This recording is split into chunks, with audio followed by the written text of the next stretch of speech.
All right, history buffs and lovers of the unsettling.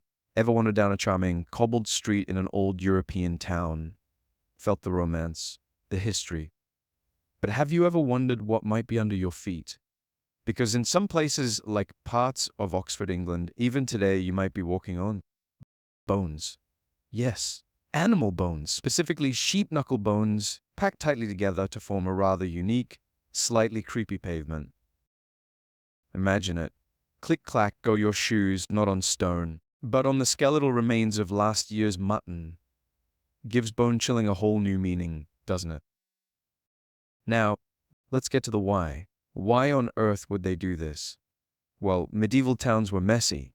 Think a heavy metal festival, but year-round, and with more diseases.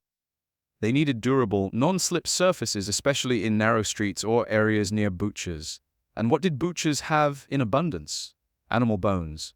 Specifically, knuckle bone from sheep and cattle. These bones are surprisingly tough, and their irregular shape, when set upright, provided excellent grip.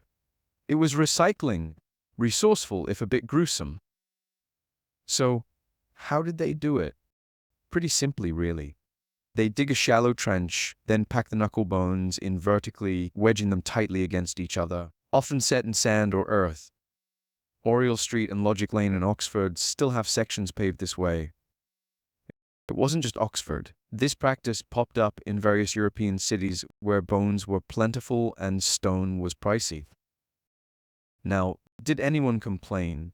Well, historical records on public paving complaints are a bit thin, but in an era of open sewers, rampant disease, and streets often literally flowing with filth, a pavement made of cleanish bones probably seemed quite practical, maybe even a bit posh.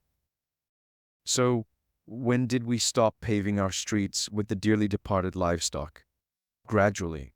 As quarrying techniques improved and transportation got better, cobbles and flagstones became more accessible and affordable, especially from the 17th and 18th centuries onwards.